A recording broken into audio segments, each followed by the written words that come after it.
Bonjour, meus amigos! Sejam muito bem-vindos a mais um episódio do nosso podcast Segredos dos Milionários. E hoje estamos aqui com ele, um milionário que, cara, é um dos caras que melhor se veste, que eu conheço. Um cara arrumado, um cara que, assim, ó, dá vontade de entrar no site da empresa dele. Todo o material que ele faz é perfeito. Tu olha assim, cara, quero um negócio desse igual pra mim. E não é à toa, né? Afinal, quem é ele? Quem é ele? Gostaria de uma salva de palmas no nosso auditório aqui, muitas pessoas. Estevam Justo, fundador da S Justo, consultoria de branding e propósito. É isso? Exatamente. Bem-vindo aí, Estevam. Valeu, Léo. Obrigado pelo convite, cara. Pô, show de bola, tamo junto. Estevam, pra gente começar, primeira pergunta que eu sempre faço para todos os convidados, né? Afinal, o podcast chama Segredos dos Milionários, então a gente quer saber.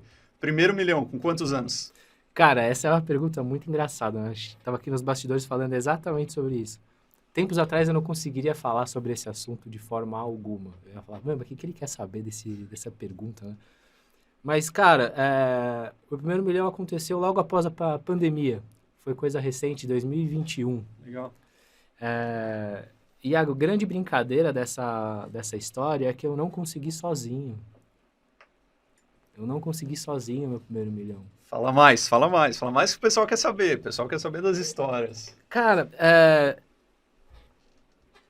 eu acho que tem uma coisa que constrói muito a minha vida, é a relação de parcerias, né? Uhum. E não é o fato de ganhar bem, não é o fato de você ter acesso a isso, mas as pessoas certas com que você está conectado, com que você anda, inclusive com quem você casa, né? Com certeza. Fazem você alcançar esse tipo de coisa. E comigo não foi diferente, né? Eu vinha num processo, né, de saída do mercado corporativo. Eu era funcionário, eu trabalhava CLT, ali tinha a minha estrutura segura, bonitinho, né, bem patriarcal, e de repente deu vontade de sair e arriscar e fazer o que eu tinha que fazer, e deu super certo, graças à pessoa que está do meu lado, a minha esposa. Pô. Sem ela, eu não teria conseguido fazer isso. E a gente fala que, a partir do momento que a gente assumiu a história que nós estávamos casados, e assumir ter uma única conta, ter um único trabalho, ter uma única visão, estar alinhado com o que a gente quer de futuro, isso ajudou muito e colaborou muito para chegar onde a gente chegou hoje. Né? Então, quando a gente fala, é recente o primeiro milhão, é recentíssimo o primeiro milhão, mas a gente só conseguiu por causa do nosso trabalho em equipe, cara. É diferente a brincadeira, porque se não tivesse ela na jogada, eu não teria alcançado. Cara, animal, que declaração. Obrigado. Olha pra câmera e manda um beijo pra ela. Te amo. Cara, mas fala mais pra gente o que vocês fazem e qual que é o teu papel e qual que é o papel dela hoje, né, na empresa. Na empresa, ela não está trabalhando literalmente comigo. A questão da presença dela é sociedade de vida mesmo. Cara. Legal. A gente tem filhos, né? Tá com a Yasminzinha, estamos grávidos de novo, novamente. Né? Parabéns. Obrigado. Parabéns, tá vindo. E dizem que filho multiplica a prosperidade, né? Então vamos ver, né? Acho que, né? Quem sabe logo múltiplos milhões aí chegam rapidamente. Não é à toa que o Mr. Catra morreu multimilionário, né? Pois é. Ai. E aí a gente... Até esqueci a pergunta, cara. O que você falou? O que tu faz e o que ela faz na empresa? A minha esposa, ela é vendedora nata, assim. Se ela quisesse, essa aqui ela tinha te vendido picolé fácil, assim, e se você morasse na Antártida também. Ela é diretora de vendas da Zendesk, uma empresa de experiência do consumidor. Sim. E eu sou fundador da S Justo, uma consultoria de branding. A gente não trabalha juntos. Mas ela é aquela figura oculta na minha vida que sustenta completamente as minhas crises de ansiedade. Porque, cara, vai empreender no Brasil é brincadeira, cara. Não é brincadeira, não.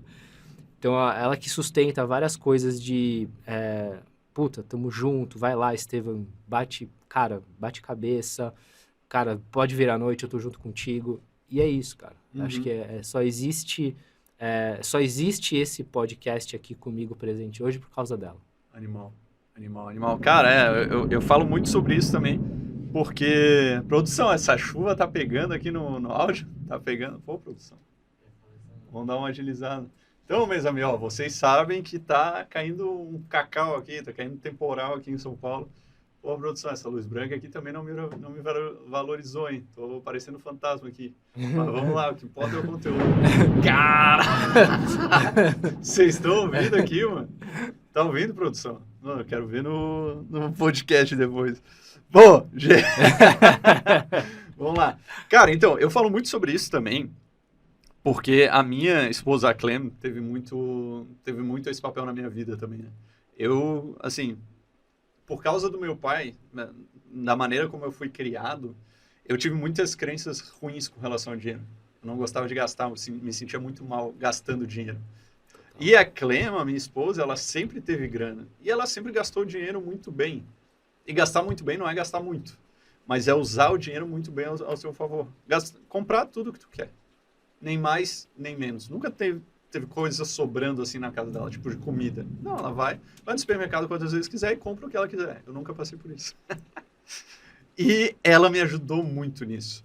Né? E eu vejo entrevistando as pessoas, e agora com teu relato, qual que é o nome da tua esposa? Mila. Mila. Ela, cara, a importância, não a importância da mulher da vida do homem, mas a importância do casal. Sim. Napoleon Hill fala muito do mastermind. E, na prática, o nosso casamento é o nosso primeiro mastermind. Sem dúvida. Né? Então, juntos os dois é aquela. Tem casais que tu vê, cara, os dois se impulsionam para cima. Vão para cima, um puxa o outro para cima. Tem casais que os dois se puxam para baixo. E tem casal que um quer ir para cima e outro puxa para baixo. Outro fica segurando, outro fica como uma âncora. Então, a importância de encontrar essas pessoas que te puxem para cima, que vão para cima junto contigo, né? E tem uma coisa interessante aí que a jornada ela não é fácil, essa é real, né? A minha infância nunca eu não vou ser dramático aqui, porque não passei necessidade nem nada. Sim. Mas crenças limitantes com dinheiro, todas. Eu ouvi aquela história do tipo, não, dinheiro não nasce em árvore, tem que guardar para ter. Tá vendo? Você tá gastando, vai faltar lá no futuro. Então era sempre, para qualquer coisa que eu comprasse para mim, vinha uma carga de culpa gigantesca. O fato de eu ter trilhado essa jornada, primeiro, me faz valorizar o dinheiro, sim, mas eu entendi que não é o fato só de guardar. O dinheiro não evolui. O dinheiro não evolui se você guarda. Eu acredito muito na roda da prosperidade. Você tem que fazer ele rodar, você tem que fazer as coisas acontecerem, você tem que saber investir, tem que fazer o negócio acontecer. Eu só aprendi isso com a minha esposa. Legal. Eu só aprendi a fazer essa história junto com ela. No nosso casamento, os dois aprenderam muito um com o outro nessa questão de como é que é a sua dinâmica com o dinheiro e como é que é a minha dinâmica com o dinheiro. Como é que é a gente olhando para as dívidas de casa, como é que a gente olhando para os aluguéis, como é que a gente olhando para as coisas, como é que a gente vivendo junto, fazendo compra, o que você gosta, o que você não gosta. Tudo isso me ajudou a ter uma maturidade em cima desse contexto muito grande. Mas também não veio sozinho, veio com base de terapia também. Porque virava e mexia, vamos mudar de apartamento, vamos para um apartamento maior. Cara, eu suava frio. Puta, vai aumentar o aluguel. Puta, vai aumentar dinheiro, vai ter que ter outra empregada, vai ter outra coisa. Eu suava frio. Eu entendia que tinha coisas ali. E aí a gente começou a trabalhar juntos essa questão, né? Tanto que a gente foi fazer, inclusive, uma imersão junto, que é aquele Segredo da Mente Milionária. Sim, pô, já fez 3 vezes aquilo lá. Pô, cara, e aquilo ali foi espetacular, mudou muito a nossa cabeça. Animal. Naquele dia que, bom, né? Tô aqui com o mago dos funis de venda, do marketing digital. Naquele evento, nada mais nada menos do que um grande funil ali, né? E eu falo que eu paguei aquele funil inteiro com o maior prazer na minha vida. E ainda olhei pra minha esposa e falei, cara, você vai junto comigo nesse rolê. E a gente foi e fez toda a formação do negócio. E a gente viu que a gente era muito limitado por crenças. A gente viu que a gente estava muito limitado, que a gente... Primeiro, ela teve experiências de quase falência. Aham. No começo do nosso relacionamento, do nosso casamento, eu fali a empresa. Uhum. Quando a gente casou, era a minha primeira tentativa de empreendedorismo. Eu tinha acabado de sair de uma empresa de educação e inovação. Eu ganhava muito bem como freelancer. Eu basicamente dobrava meu salário, que era um bom salário na época. E eu fiz aquela conta de padaria que assim, bom, se eu faço freelancer e dedico X horas e ganho o dobro do meu salário, se eu passar o dia inteiro fazendo isso, óbvio que eu vou ganhar muito mais, né? Só que não funciona assim, né? Não funciona assim. Bem que podia, né? Ia ser maravilhoso. E aí, quando eu descobri essa realidade, eu falei a empresa. Porque eu me descobri completamente inexperiente, eu não sabia vender. Eu não sabia fazer nada além do que eu fazia em termos de entrega. Eu não era um empreendedor. Eu era um designer na época. E aí foi a brincadeira, que é a primeira transformação, que é de designer para freelancer. O designer para o freelancer é completamente diferente, porque o freelancer tem que lidar com as oscilações de mercado. E depois teve a minha segunda transformação, de freelancer para empresário, que não tem nada a ver também um com o outro. O empresário, o risco dele é total dele, porque ele tem pessoas que trabalham junto para ele.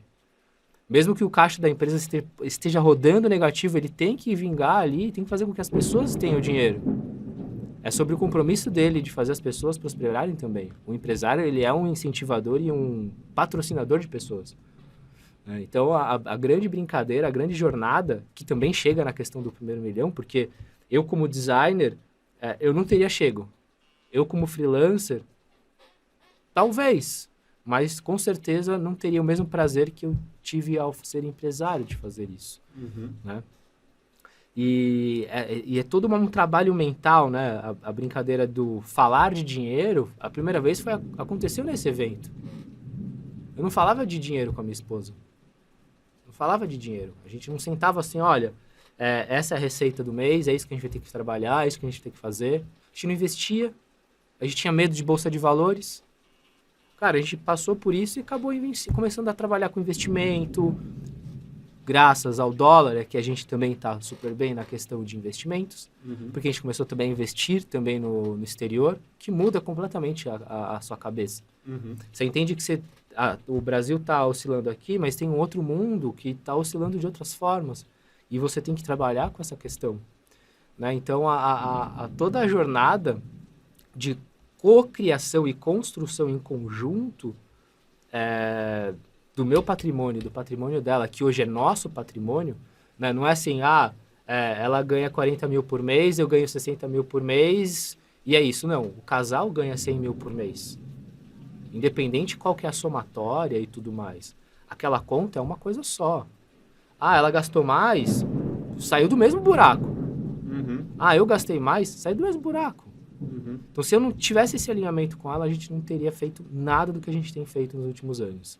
Legal. E como é que foi, assim, foi no curso ou no Segredos da Mente Milionária, onde que foi que vocês chegaram e falaram, putz, mano, vai ser tudo de um só? Eu pergunto até porque eu já ouvi uns gurus falarem, né? É uma conta só do casal e tal. Mas, assim, para mim é uma coisa que tem funcionado muito bem, são coisas diferentes, né? Eu tenho minha conta, tenho os meus investimentos, tenho as coisas separadas, a Clem tem as delas, as dela, até porque ela tem os gastos lá que ela gosta de gastar sem ser julgada. Então, quando ela vai comprar comida, comprar umas coisas mais caras, ela gosta de poder gastar sem ter esse julgamento, de eu olhar assim, porra, passou nesse croissant de 10 euros aqui. Voltamos, meus amigos. Sim, caindo o mundo aqui, no break, não segurou o gerador até a gente ligar e tal. Voltamos, agora conseguimos. Mas, Estevam, tu até perguntou, né? Perguntou aqui, podcast Milhas Lucrativas é aqui ou não é? E aí já percebi que eu esqueci de falar dos patrocinadores. Porque é aquela, tudo na vida, alguém tem que pagar a conta. Alguém tem que pagar a conta. Como sou eu que estou pagando a conta, eu botei minhas empresas para patrocinar. É isso. Então, gostaria de agradecer muito nossos patrocinadores. Movement, lançamentos e mentorias, se você precisar, execução é lançamento acima de 1 milhão, né? Mas se precisar de mentoria, tá começando e tal, tanto para lançamento quanto criação de audiência. E nosso clube Milhas Lucrativas, então se você quiser aprender como fazer dinheiro com seu cartão de crédito, viajar de executiva mais barato que econômica e comprar iPhones com até 40% de desconto, siga lá meu sócio Norton Reveno no Instagram e entre para o clube Milhas Lucrativas. Então, esses foram os nossos patrocinadores. Maravilha! Cara, mas voltando ao que eu tava falando antes ali, antes de cair a luz, como é que foi para vocês fazer essa transição de contas separadas para uma conta junta que, cara, agora a gente é um só? Cara, foi bem legal, assim, o processo, porque ele foi um processo terapêutico, tá? Não foi racional, não foi um negócio de... não, isso dá certo, isso é realmente uma tática financeira. Não, não é. Acho que todo casal passa por momentos difíceis, a gente estava passando por um momento muito difícil, ambos estávamos, né, passando por terapia, e veio uma pergunta, né, em ambas terapias, que coincidentemente nem tanto, era o mesmo terapeuta, que ele fez para mim e para ela. E... foi bizarra a resposta, essa é a real, né? Ele perguntou se a gente confiava um no outro a ponto de ter a mesma conta. E aí eu respondi que eu não gostaria de que ela tivesse noção do que eu fazia com o meu dinheiro. E ela disse que ela não confiava uma conta conjunta comigo. Cara... Depois dessa... É surpreendente que não teve a separação. Cara, e foi assim... E aí, tipo, o processo era muito esse, né? Porque, legal, você tá no game sozinho, né? Ok, você tem a sua rotina, você tem o que você fazer, tipo, você vai lá e faz o negócio, ok. Aí, beleza, casamos. Porra, os dois são um. A brincadeira era essa, os dois são um. Tipo, todas as metas, todas as dores, os desejos são os mesmos, né? Então, quando a gente viu que não conseguíamos ter essa união, cara, a gente precisava ter trabalhado algumas coisas ali. Porque o fato dela não confiar em mim nessa questão e eu não querer que ela estivesse controlando, entre aspas, o meu dinheiro... tinha alguma coisa ali, que não era só relacionada a dinheiro. Tinha outras coisas envolvidas. E aí, depois de alguns programas de autoconhecimento, né? Porque depois que do Mente Milionária, a gente fez um monte, inclusive uns bem famosos, outros nem tanto. A gente chegou à conclusão que ambos, por questão de... união mesmo, teríamos a mesma conta.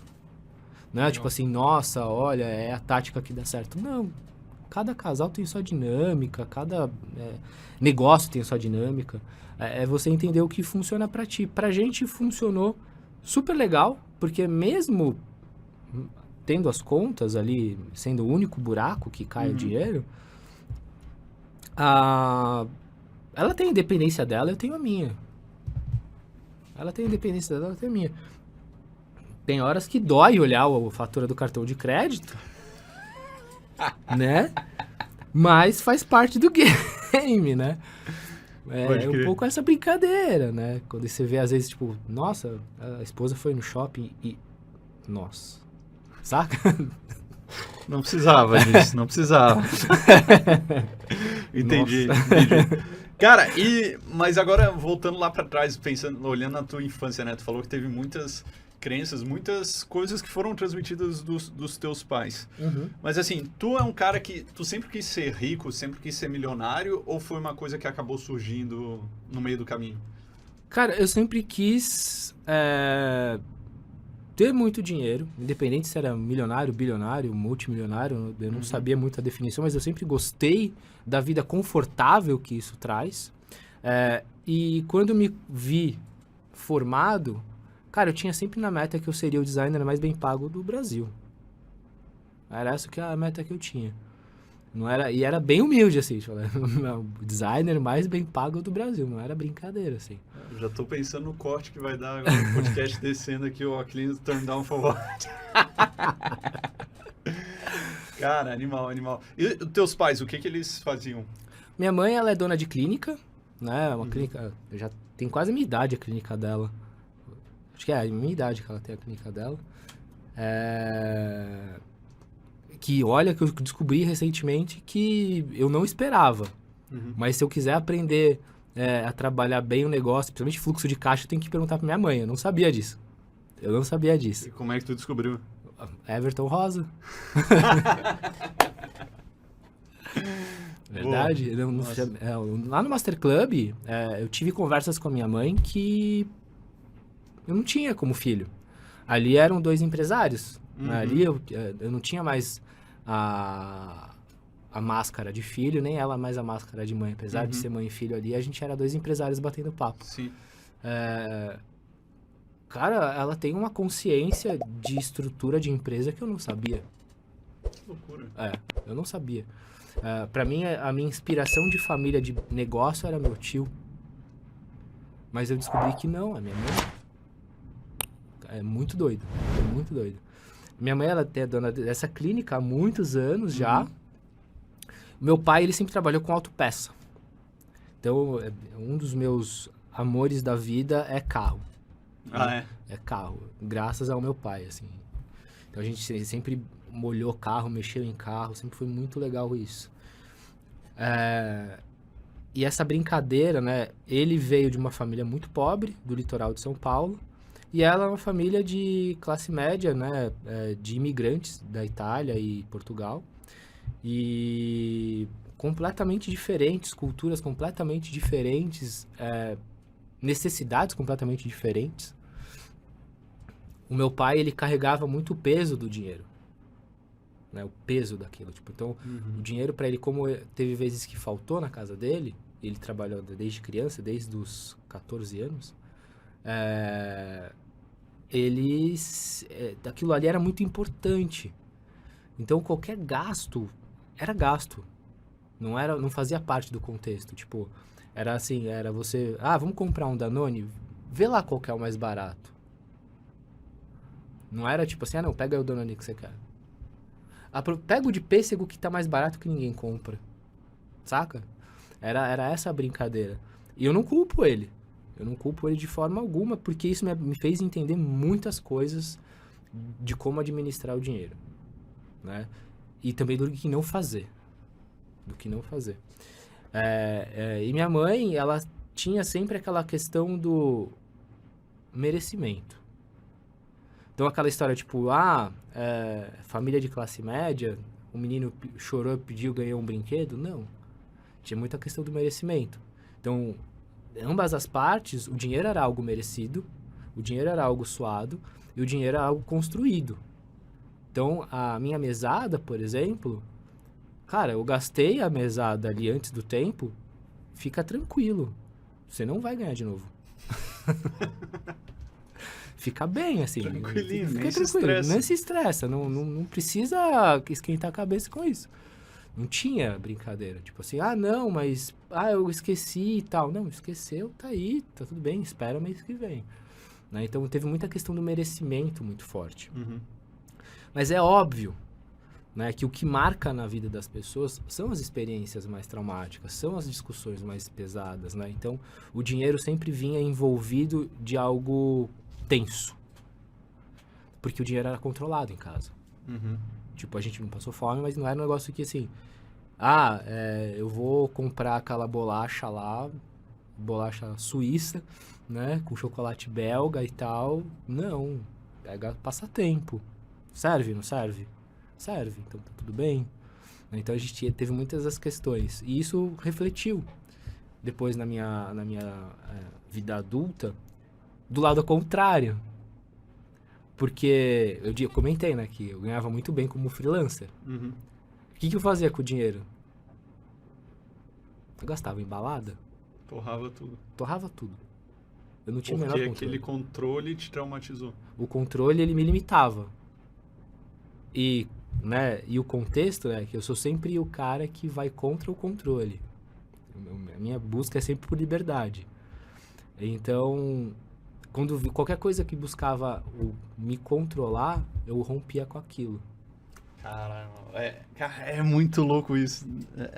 Eu acredito que é uma das passagens que mais me marcou no Segredos da Mente Milionária, que é quando ele fala sobre arquivos de dinheiro e os arquivos de dinheiro dos nossos pais. E que, assim, 90% das pessoas ou mais, elas ou repetem o comportamento com relação ao dinheiro dos pais, Ou faz o ou contrário. vai completamente o contrário. Exatamente. Porque, ou tu repete porque é a única coisa que tu aprendeu, então tu não viu que existia uma outra possibilidade de ser diferente, então tu aprendeu assim, tu vai fazer assim.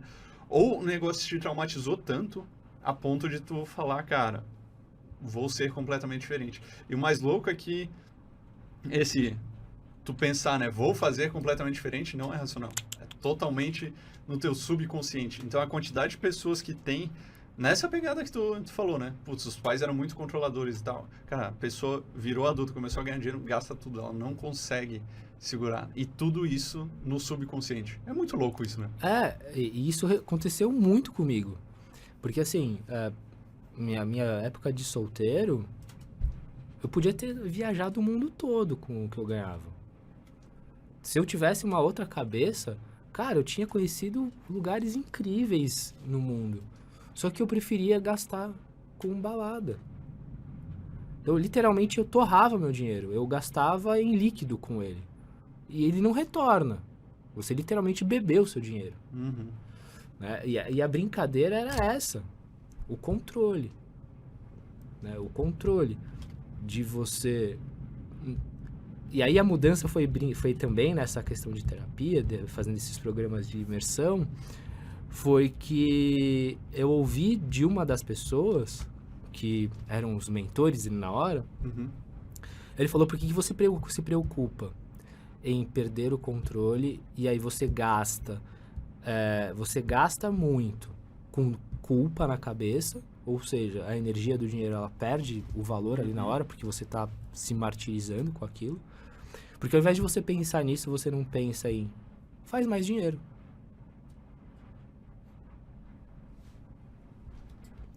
A mentalidade não era do tipo assim, beleza, eu guardo, mas por que eu não faço mais?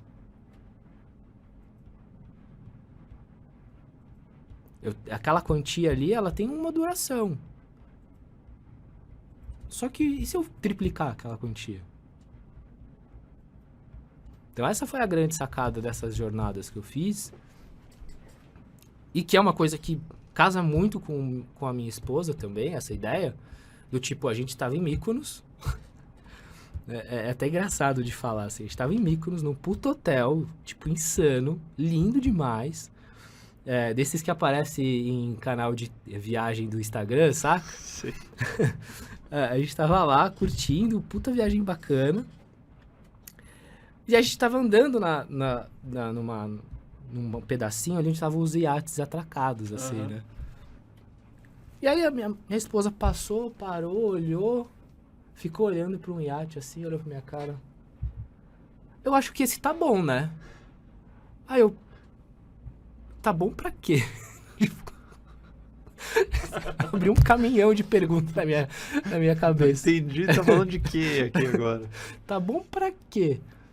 Não, porque eu pensei, e se a gente, né, se organizasse pra ter uma casa de verão aqui em Mykonos, dava pra ter um iate desse. Filha, vamos voltar primeiro pra São Paulo, vamos fazer as coisas, depois a gente pensa nisso. Vocês já estavam casados ou não? Já tava Tá, casado. porque senão essa é a hora que tu tinha que se ajoelhar e pedir ela em casamento. Pô, uma mulher dessa com uma visão dessa. Cara, foi genial. E olha só, a mudança foi tão grande na nossa vida, porque se acontecesse isso no começo do nosso casamento, eu ia começar a suar frio. Meu Deus, o que essa menina tá pensando? Né? E não, aquilo ali foi, porra, é uma boa ideia. Por que não? É uma boa ideia pensar assim. Tipo, não necessariamente precisa ser em Mykonos, né? Sim. Nesse contexto, tipo, ó... Em vez de me limitar e pensar, aquilo não é algo que é inalcançável. Não, é extremamente alcançável. Ali tinha pelo menos umas 30 pessoas ao lado uma da outra que tinha alcançado aquilo. Sim. Se aquelas pessoas fizeram aquilo lá, por que não aconteceria com outras pessoas? Essa é a brincadeira do negócio. Sim, sem dúvida. Né? Cara, tem... Uma das passagens que mais me marcaram no livro Pai Rico, Pai Pobre tem justamente a ver com isso aí. É sobre o pensamento de rico e o pensamento de pobre. E não necessariamente, quando ele fala de rico e pobre, não é quanto tu tem na conta bancária, mas a tua mentalidade, a tua maneira de pensar. E ele fala, quando o pobre de pensamento, ele vê uma coisa que ele quer e ele não tem a possibilidade, ele fala, não posso. Dói. Não posso. Quando o rico, ele vê alguma coisa e ele não pode, ele fala, o que eu preciso fazer para poder? E, cara, diferente. isso aí muda tudo. Muda o jogo. Muda o jogo. Porque quando tu fala não posso, quando tu fala não, fecha a porta. Não existe mais aquela possibilidade. Quando tu fala como que eu poderia, o que eu preciso fazer para poder isso aqui, aí a cabeça abre. Aí tu começa a olhar, putz, o que eu preciso fazer? Às vezes, não é, é comprar um iate. Pô, eu não posso comprar um iate hoje. Não sei se tu pode comprar um iate não, hoje. Ainda não. Em Mykonos ainda não. Mas... O barco pode. O barco pode. Mas tu bota na cabeça, gostaria disso. O que eu preciso fazer para isso? Cara, pode ser que leve 5 anos, 10 anos. Tu criou o plano e vai fazer. Então o pensamento do rico, enquanto o pobre pensa, não posso e fecha a porta, e aí ele não evolui e realmente ele não consegue crescer, o rico vai e pensa, o que eu preciso fazer para poder? Eu quero, eu vou, em quanto tempo eu vou fazer? Exatamente. Cara, e essa mudança, ela é muito grande. Porque ela não é simples. Uhum. Ela não é simples. Tipo, a teoria é semântica. Uhum. Mas o fator ali interno, o seu subconsciente que pesa. Tipo, eu lembro que a gente estava na Turquia uma vez. Só queria dizer uma coisa. A vida do rico é diferente. Caralho, lembra quando a gente tava em Mykonos? Eu lembro uma vez eu tava na Turquia. A gente gosta muito de viajar. Essa hoje é um dos nossos grandes prazeres. E também agora que tu não vai mais pra balada, né? Então não. tem uma grana pesada pra amém, viajar. Amém. Não, e a grande brincadeira do negócio era que a gente tava lá. A gente tinha coisa de 3 anos no mesmo apartamento que a gente morava. E a gente, olha só, né? Eu era adolescente. Uhum. Olha essa brincadeira que você estava falando.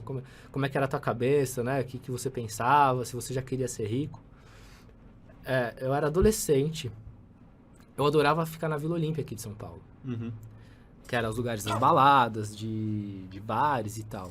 E também um dos bairros mais caros de São Paulo. Uhum. Teoricamente, quando você casa a primeira vez, né? Você tá ali, né? Vamos morar junto. Qual que foi a cabeça? Vamos morar onde? Na Vila Olímpia. Por favor, né? Por favor, né? Vamos morar em outro lugar. Cara, foi o primeiro achievement que eu tive da minha adolescência pra minha vida adulta, foi esse. Eu lembro que eu passava nos lugares, eu olhava, puta, eu sempre desejei morar aqui e hoje eu tô aqui. Eu tinha... O meu mercado de casa era o Italy. Peraí, meus amigos, só queria dizer de novo. A vida do rico é diferente. Cara, isso aí, eu tô esperando. Eu tô só pelos cortes. Diz aí, produção, tô só pelos cortes, pelos hate lá do cara. Porra, cara, meu mercado era o Italy. Cara, o mercado de casa era o Italy. Sensacional. E assim, psicologicamente aquilo fez um peso pra gente absurdo. Porque a gente se viu, cara, os dois alcançando um... Peso positivo ou negativo? Positivo. Positivo. Os dois olharam pra aquilo, nossa, a gente tá alcançando várias coisas que a gente sempre desejou ter. Né? A gente começou a fazer várias coisas. E assim, não vou dizer que era fácil ali. Uhum. Né? Uma das pressões que eu tinha na minha cabeça aquilo lá era justamente o alto custo de vida que a gente tinha. Só que é a mentalidade. O que eu preciso fazer para que isso não seja só um custo pesado, que ele seja leve. E aí, quando a gente estava na Turquia, voltando à história da Turquia, a gente estava há 3 anos nesse apartamento. Ela falou, vamos mudar para um apartamento maior? Eu falo que se eu não tivesse casado com ela, eu estaria muito estagnado, essa é a real. Você ia estar na balada ainda. Eu ia estar na balada.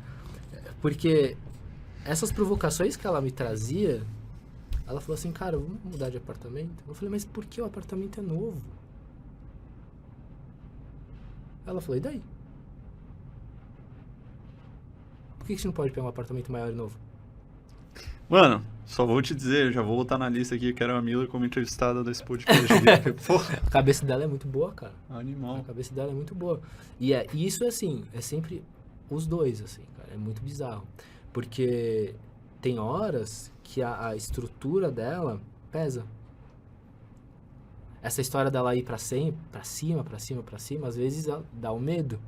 Uhum. Né? Do tipo assim, quando foi... Ela tinha acabado de voltar pro trabalho da gravidez. Ela falou, cara, tá pesado isso, tal, que sei lá o quê, gravidez, eu acho que vou ser mandado embora. Eu falei, relaxa, se você for mandado embora, eu seguro aqui as pontas, tá tudo bem. Caralho, que Cara, homem, hein? Não, Que cara, homem. é isso. Eu não teria essa segurança sobre essas atitudes se eu não tivesse passado o que a gente passou antes. Uhum. É uma construção. Uhum. Primeiro, eu confio nela, ela confia em mim. Aquela história do tipo, eu não confio mais em você com dinheiro, eu não confio mais em você me controlando, não existe mais. Uhum. É do tipo assim, se você ficar sem emprego, tá tudo bem, eu dou conta. A ponto dela também falar, se passar por dificuldade na empresa, tá tudo bem, eu dou conta. Uhum. Cara, você não tem noção o quanto que isso te traz uma paz na cabeça, assim, que é tipo, top, eu não tenho que me preocupar. E passar essa segurança pra pessoa também, tipo, ela não tem que se preocupar. Faz o teu melhor, arrisca, faz o que você precisa fazer. Faz o teu melhor game. Mas tem alguém aqui te amparando. Animal. Foda, cara. Animal. Porra. Mas tô falando sério, na próxima eu volto pro Brasil em maio. Eu queria um podcast com ela. Porque, Claro, porra. claro. Animal.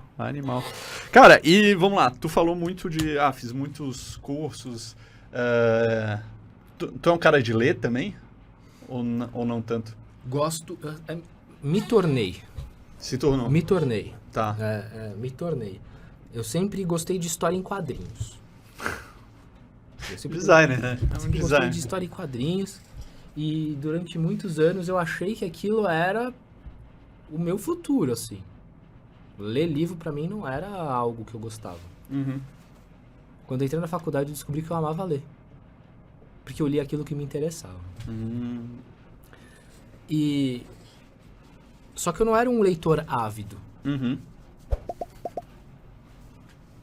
Qual que foi? Qual a lembrança que teve? A gente tava na Indonésia. Não.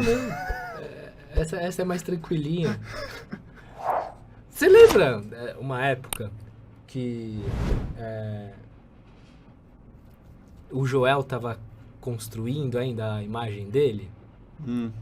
Que ele falava tanque de guerra? Cara, acho que lembro, mano. Que acordava cedão, tomava banho gelado, lia livro, meditava. Aham. Então, foi nessa época que eu descobri que eu era uma máquina de leitura, velho. Ah, é? Por causa do Joel. Por causa dessa mentalidade. Sim, porque era sim. ele, o Milagre da Manhã, o Marçal ali com aquela live de manhã que ele fazia, do pior ano da sua vida. Aham. Foi por causa dessa mentalidade. E tem um cara também que ele é precursor de tudo isso, que chama Wim Hof. Já ouviu falar dele? O Wim Hof, já ouvi, mano. Do banho gelado? Banho gelado. Sim. Cara, sim. esse cara ele é o precursor de diversas mentalidades nessas estruturas de biohacking, né? Aham. E ele é um cara que eu estudo até hoje, tá? Legal. Não é febrinha, não. Eu gosto... Até hoje eu faço as respirações que ele traz ali, são muito poderosas. E foi nessa época que eu tava estudando essa mentalidade que, cara, eu começava o dia ali, 9 da manhã, a minha produtividade já tava bombando. Eu já tinha lido pelo menos 3 capítulos de algum livro que eu estava fazendo. Caralho. Eu já tinha meditado, organizado minha agenda, eu já tinha treinado e já tinha tomado o famoso banho gelado. Que isso, mano? É insano, cara. É insano. Eu acordo ali, ó. Acordo e já pulo pra reunião. Eu preciso aprender isso aí. É doideira, porque a primeira semana é dolorida demais. É um caos. Ela destrói você. A segunda semana é um pouquinho melhor. Mas a partir da terceira, a quarta semana, aquilo lá, seu corpo pede aquela energia. Pede aquilo, porque você sai realmente ligado da história. Você começa o dia a todo vapor. Enquanto a galera tá acordando 9 da manhã para trabalhar, né? Você já tá na tua mais alta performance, cognitiva e física. Aí vem a realidade. Tá, porque eu li, caralho, Aí bicho vem a é foda, realidade. bicho é brabo. Aí vem a realidade. Faz isso casado, super dá. Super dá. A esposa acompanhava, fazia. Ela fazia também? Fazia, nossa. Ela... Inclusive, ela começou a ganhar um monte de seguidora no Instagram, que a galera se motivava com ela. E as amigas dela compartilhavam ela motivada. Caralho, que massa. Insano. Ela até começou um projeto que depois não foi pra frente, que era de... essa estrutura de mentalidade, tipo, skin the game mesmo, pra mulheres. Ela começou um projeto desse. E ela hoje ela faz isso na empresa dela, na Zendesk.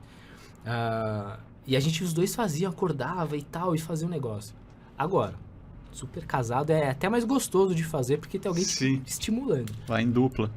Faz isso, faz casado e com filho, cara. Não dá.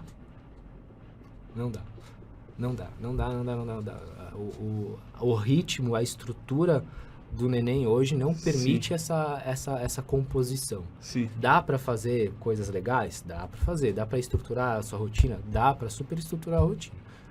Mas não da mesma forma que era antes. Pelo menos durante um bom tempo, não tem como. Né? E ainda a gente quis mais um pra fortalecer ainda mais essa crença. Garantir que é assim mesmo. Garantir que é assim mesmo. Porque assim, hoje a gente consegue. Acorda cedo, né? Tem ali um hábito de leitura, um hábito de treino, mas o dia começa 10, 9h30, né? Então, tipo, não era tipo, acordei 5 da manhã e fiz tudo. Não, acordei 7h30 e fiz tudo. Menos tempo, mais condensado, não dei mais 3 capítulos. Eu leio hoje 5 capítulos, só que picado ao longo do dia. Pode crer. Pô, mas ainda é coisa pra caramba, mano. Mas e aí, o que que tu mais gosta de ler hoje? Cara, hoje eu tenho lido muito, assim, livros da minha área, essas coisas eu tô sempre lendo. Apesar de branding ser uma área nova no vocabulário do empresário brasileiro, frisando bem, brasileiro mesmo. Sim. Os livros que a gente tem, às vezes, como base, são antigos já. Então eu tô sempre revisitando, sempre lendo. Eu leio bastante coisas da área. Artigos, leio muito reporte de tendência. Eu assino muito canal de tendência, o World Economic Forum, essas coisas. Mas o livro de leitura que eu tô realmente lendo hoje é Empresas que Curam, que é uma nova mentalidade de construção de empresa organizacional, estrutura organizacional, que tem tudo a ver com o que eu faço na estratégia de marca para as empresas. Sim. E a Bíblia. A Bíblia? A Bíblia. Massa. Aquilo ali a gente olha como uma fonte de princípios e valores eternos. E não é só Provérbios que te dá um código absurdo, assim. Cara, é muito insano, porque Provérbios, na carreira do empresário, hoje em dia, né, tem sido um livro que as pessoas começaram a buscar de volta, porque alguns dos gurus financeiros trouxeram temáticas dos provérbios nos produtos deles, nas conversas deles, né? Mas não é só provérbios que tem potencial de insight. Vários. Pô, franquia... Cara, tem um apóstolo lá que ele te ensina a fazer a maior franquia mais bem sucedida do mundo. Que loucura. É insano. O código, por exemplo, cara, que se você não tem um princípio aplicado no teu negócio, você não tem aquele resultado que você deseja. Né? Então, tipo, o meu negócio, ele tá no começo. O que ele precisa para vingar? Energia, né? Ele precisa de semente, ele precisa que você semeie, que você regue, que você ilumine ele, que você tenha foco para ele. É o princípio da semeadura e colheita. Uhum. Se o negócio está no começo, ele precisa de total foco. Porque se você errou a temperatura dele, ele vai errar. Porque tem gente que começa um negócio achando que, eu vou brincar de bem-sucedido na vida. Não, cara, você tem a energia gasta ali naquele momento que ele precisa daquilo para prosperar. Sim. Né? Isso aqui. A brincadeira com a paralela do lançamento é essa também. As pessoas acham assim, tipo, fiz ali o fórmula de lançamento, vou chegar lá e primeiro lançamento bati 1 milhão. Quem dera, né? Quem dera. Né? Acho que uma das pessoas que eu mais vi jogarem a real do lançamento foi você, cara. Que nas conversas que a galera perguntava pra ti, não, pô, lançamento isso, lançamento aquilo. Eu, não, calma, você não tá entendendo. Eu não tô falando isso aqui pra você fazer essa sequência que você vai bater seu primeiro 1 milhão agora. Mas você precisa ter um passo aqui, você precisa entender como é que funciona a mecânica, você precisa caminhar, você precisa começar a validar o que você está vendendo, para depois começar a escalar a venda. As pessoas não sacam que você precisa semear aquilo antes para aquilo crescer, florescer e dar frutos. Só que aí quando deu frutos, se você é o Estevão da balada, você vai comer o fruto todo. Aí não dá certo. Ou vai cortar e fazer uma caipirinha, né? Cara, errado. E deixa eu te perguntar, de curso, tu falou do intensivo lá da Mente Milionária, tu fez vários outros, qual que tu acredita que mais foi importante pra te ajudar a chegar no primeiro 1 milhão? Puta, cara.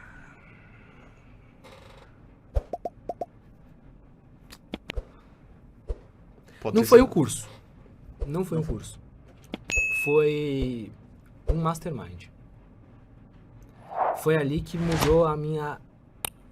Aliás, foi um mastermind, mas não é o que eu achava que era. Foi um mastermind que eu comprei ele quando eu ainda era empregado.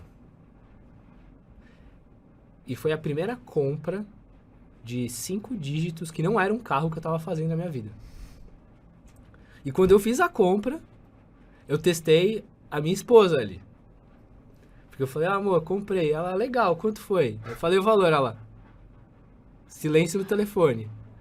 Amor, você tá viva? Ela, eu não sei o que responder ainda. Depois eu falo com você. E era, pra ela, eu tinha desbloqueado ela não tava com medo, eu tinha desbloqueado ela. Sim. Eu tinha desbloqueado ela com a questão dos valores. Aí ela, na hora que eu cheguei em casa, ela falou, você vai trazer esse valor de volta? Eu falei, eu te garanto. Cara, no primeiro mês eu tinha trazido o valor de volta. Caralho! E é isso, cara. A gente brinca, né, de queimar a ponte, né? Eu já fiz. Eu saltei da ponte. Não tenho mais como voltar. Então eu vou lá e cumpro minha promessa. Animal. E foi esse mastermind que mudou o negócio. Não pelo conteúdo do mastermind, mas por causa desse desbloqueio, cara. Por causa do desbloqueio. Por causa desse desbloqueio. Porque ele mudou a minha parada, tipo, e também porque eu tive contato com empresários de altíssimo nível na época do digital. O Kevin Harrington, lá do Shark Tank. E que é um mundo que eu não vivia. Né? O marketing digital, para mim, vindo da área da publicidade raiz, era marketing. Sim. Não era uma nova estrutura que estava sendo formada, não era um negócio que estava sendo formado. Eu olhava aquilo ali como um marketing no universo digital. Não como uma nova estrutura que, às vezes, de você mudar a forma de você olhar o seu negócio, era possível a partir daquilo. E foi nesse mastermind que mudou também. Massa. Que aí depois eu fui conhecer o Russell Brunson, né? Um dos mentorados do Kevin Harrington era o Russell Brunson.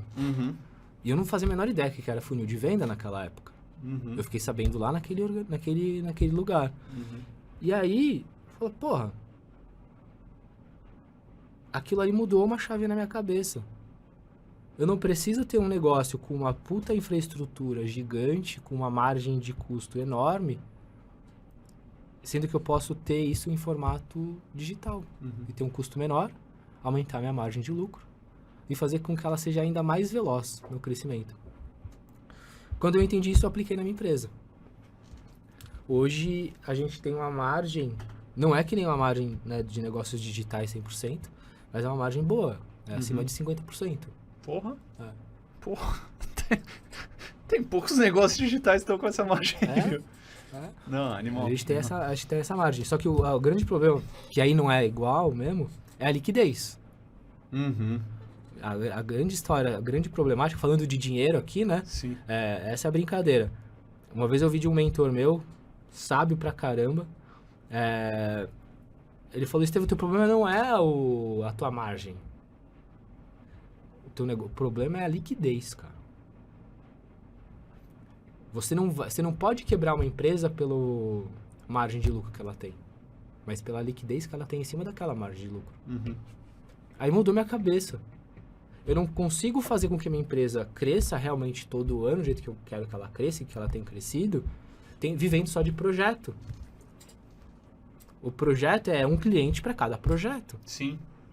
Eu preciso ter outras linhas de negócio ou de vertentes de negócio dentro da mesma empresa. Sim, receitas. Que faça com que essa história não seja assim tão dependente. Então, margens de receita recorrente. Sim. Receitas quase recorrentes, né? Extensão de projetos. Então, isso começou a mudar um monte a cabeça também. Olhando para dinheiro. Sim. Não foi olhando, tipo, para, nossa, que mundo bonito. Não. Eu falo lá na empresa, cara, você pode ser uma empresa extremamente lucrativa, que te traz muitos benefícios, que cresce, que traz lucro, mas que faz o bem e que constrói realmente um legado diferente do mundo que está sendo feito. Com certeza. Você não precisa ser um empresário ruim para ser lucrativo. Sim. Eu acho que acabou isso, né, cara? Já, claro, tem muita gente que pensa ainda, né, mas... assim, pelo menos do que eu ouvia do meu pai, acredito que na época, há 20 anos, há 30 anos, cara, era só lucro pelo lucro.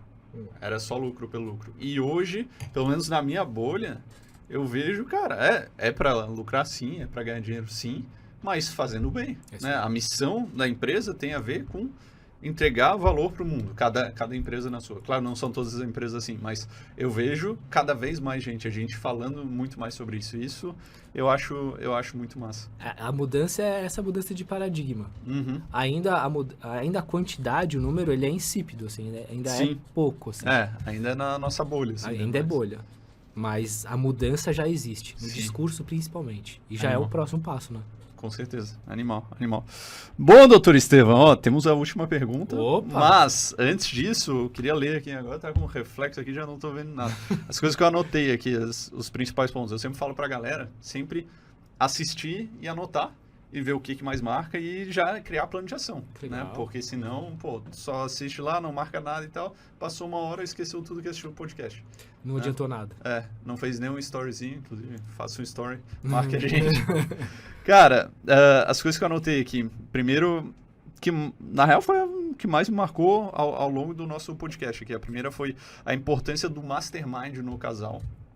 Eu vi que é muito forte no teu discurso. Inclusive, quero entrevistar a tua esposa mais pra frente, tá?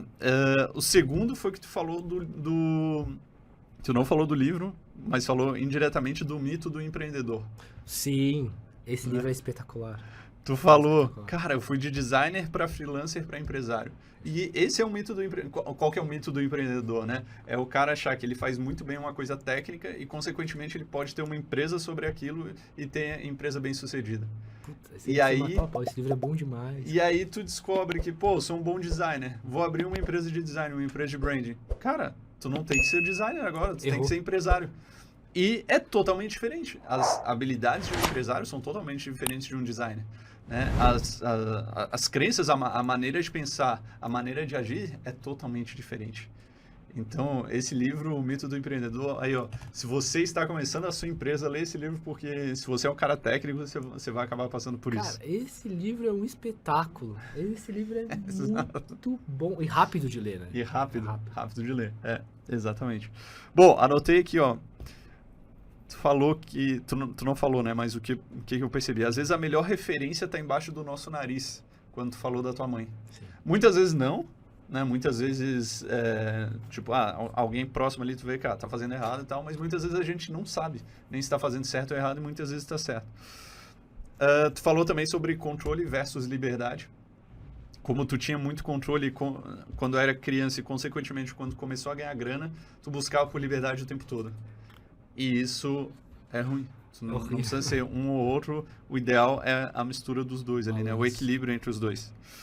Tu também falou sobre a maneira de pensar em guardar dinheiro ou fazer mais dinheiro. Né? Que é um pensamento de rico, é uma das coisas do Pai Rico, Pai Pobre. Ele fala também. Pô, mano, não é sobre, quanto tempo eu preciso guardar. O que eu preciso fazer para fazer mais? Porque dinheiro, ele é infinito. Dinheiro é infinito. Né? A quantidade de dinheiro que tem no mundo hoje é muitas vezes maior do que tinha há 10 anos. Sim. E daqui a 10 anos vai ter muito mais do que tem hoje. O dinheiro, ele é infinito. Ainda mais por conta do que vai lastreando, né, o dinheiro. Exatamente, exato. Porque no final, o que lastreia o dinheiro é a confiança. Então, quanto mais valor tu produz e tendo a confiança, as pessoas vai ser gerado esse dinheiro. Cara, isso é código, viu, velho? Isso você soltou um código forte aí. Porque, tu pensa, cara, a Tesla, tá? Uma empresa que há 15 anos não existia. E hoje ela vale, sei lá, quase $1 trilhão. Tá? Tipo, não foi um negócio assim, tinha $1 trilhão dentro de uma mina de ouro e agora essa mina de ouro se tornou ações da Tesla. Não. Foi baseado na criação dessa empresa e, claro, em todo o valor que ela gerou, que foram gerados esses $700 bilhões. É verdade. Então, o dinheiro, ele é gerado. E não é o que ela, né? E também não é aquela história assim, tipo, ele tem 2 bilhões, né, ali, bonitinho, empilhadinho, né, do ladinho dele, dentro da sala da presidência da Tesla, né? Ele tá no contexto todo, né? O quanto que aquela empresa tem de relevância no mundo. Tem gente que fala, bilionários não deveriam existir. Mano, não faz nenhum sentido. Bilionário só existe porque ele gerou muito valor. E, tipo, não tem... Normalmente os bilionários são quem mais ajuda. São os maiores filântropos. Porque cara, o que tu adianta? Se tu é pobre, tu não tem dinheiro pra doar, o que tu vai fazer? Tu consegue doar a tua hora. Pô, mano, quem é que consegue ajudar mais? Tu doando a tua hora ou Bill Gates criando fundação e investindo um monte de grana? Bill Gates ajuda muito mais. Então não faz nenhum sentido. Tem gente que fala isso, eu não consigo entender. Cara, você trouxe um código aí e eu acho que as pessoas têm que prestar atenção nisso mesmo, assim... Em vez de lutar contra não existir mais bilionários, lute para ser um bilionário também e multiplicar a quantidade de bilionários no mundo. Porque é com isso que a gente consegue ajudar as pessoas. Quanto mais dinheiro tu tiver, mais tu vai poder ajudar. A sua própria família também. Exatamente. Então, cara, isso é muito importante. Mano. Isso é muito importante. Concordo. E o sexto ponto final aqui, antes de fazer a nossa última pergunta, é comprometimento com as palavras. Quando tu entrou naquele mastermind e tu chegou e falou pra tua mulher, cara, vai voltar. E tu fez voltar. Porque isso é importante também, né? Não dá pra falar vai voltar e não voltar. Não chegar. Exato. Então, isso é foda. Cara, pra nossa última pergunta, sempre faço pros convidados, que assim, tem muita gente que nos assiste, já ganha dinheiro, já tá bem de vida, muitos milionários e tal, mas tem muita gente que tá começando. Wannabe. E é aquela, quando o cara tá começando, ele tem tempo, mas não tem dinheiro. Tá? Se tu tivesse começando hoje, mas com a cabeça que tu tem, tá? Tu tivesse R$200 no bolso, com o que tu gastaria?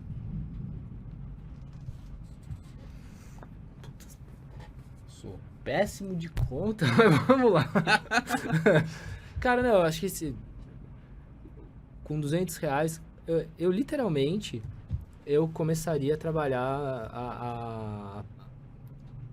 a produção do meu conteúdo, o meu espaço de mercado no ambiente digital. Porque hoje é o que é um ambiente que mais cresce e também é o mais barato. Você vai, vou começar o game da minha empresa colocando uma matéria minha da Forbes. Cuidado. Não dá muito certo. É caro. Cara, né? Aí, o que você pode fazer? Cara, você pode fazer um curso na Doméstica para aprender a trabalhar com mídias sociais. Você pode colocar isso de tráfego para impulsionar as tuas mensagens, seus conteúdos. Eu acho que a grande brincadeira aqui é como que você transforma esses R$200 em 2 milhões, né? E a primeira coisa que você pode fazer isso é alcançando 2 milhões de pessoas, primeiramente. Então, eu acho que eu começaria assim, diferente do meu eu passado, que tinha muito preconceito com o ambiente digital, que eu achava que era febrinha e tal, baita cabeça atrasada na época, hoje eu começaria, cara, cravado no negócio, velho. Eu ia aproveitar que eu ia ter tempo, eu ia fazer vídeo, eu ia fazer uma série de coisas, eu ia pensar em estratégias de fazer meu conteúdo chegar em o máximo de pessoas possível. Criar base primeiro, aumentar essa base, qualificar essa base, fazer com que ela cresça, fazer com que ela fique rica, né? Que seja uma base que não seja só um número, né? Pra daí começar a ter um trabalho bem vendido. E o chat GPT tá aí também pra ajudar, né? Depois precisamos falar, eu preciso saber as coisas que tu tá fazendo ali, mas depois a gente fala disso aí. O chat GPT é insano, velho. Benjamin, esse foi o nosso episódio de hoje, ou dessa semana, né? Porque vai todo domingo meio-dia. Dessa semana do podcast Segredos dos Milionários. Estevam, cara, muito obrigado mesmo por ter vindo. Valeu, aqui. Léo, brigadaço pelo convite. Que história, achei muito foda. A tua história de vida. Queria ter sido teu amigo quando tu era adolescente, que tu torrava toda embalada ali. Mas, cara, acredito que ajudou muito. Ninguém até hoje falou tanto sobre o casal, sobre a importância do casal. Acredito que ajudou muito a galera aqui. Obrigado, por cara. ter vindo. Eu vou convencer a minha esposa pra vir. Boa, show de bola. Espero ela em maio. Em maio eu te aviso daí. Boa. Beleza? Valeu, amigo. Obrigado. Então é isso. Tamo junto, meus amigos. Lhes deixo um abraço e camigol.